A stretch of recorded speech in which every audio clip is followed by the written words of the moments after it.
Even more than poetry, I think my favorite language is dad jokes. Really, really good ones like, how does a penguin build its house? It glues it together. Or, where did the pirate go to get his hook? The secondhand store.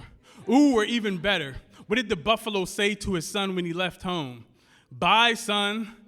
I love dad jokes. Not just because of how hilarious they are or how amazing I am at telling them, but because often a dad joke can be a small, corny, yet effective force field that blocks depression, even if for just a second, a method to outlast the shards of my own facade and still find a way to laugh, even when it's really hard, on days when my bank account is all bad, comedic timing and frustration, on days when father, failure, and fraud are too close to being synonyms instead of alliteration, on days when the ancestors go silent and God isn't listening. Is anybody there?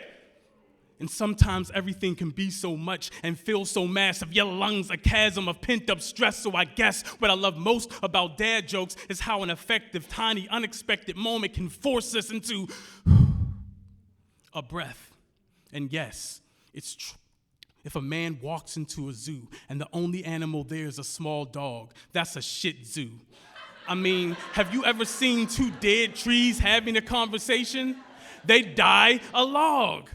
And I love the tiny moments. I love the tiny moments so much. Like that time my daughter Anaya thought a glass wall was an open door and tried to walk through it, but opened my heart instead. Or the day I said my mental health score was a 5 out of 5, and she turned gravity into a mid-air hug strong enough to stop time. Or Jay's face when I showed them the sum total of their combined cash apps and how it damn near tripled everybody else's "nigga, you expensive."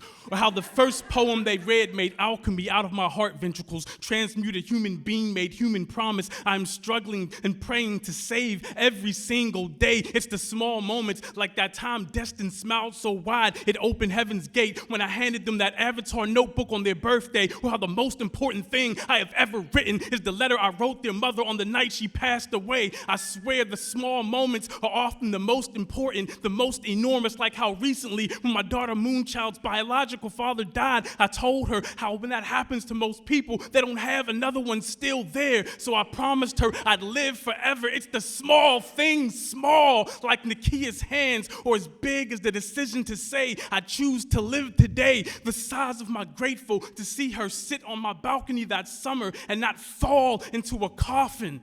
It is the smallest things that make up our giant enormity, and maybe dad jokes are just a message wrapped in reminder paper that even when it's not funny, there's still joy to be found. So when does a regular joke become a dad joke? When its punchline becomes apparent. Because on days when I feel like just a joke, it is a reminder that I'm also someone's dad too.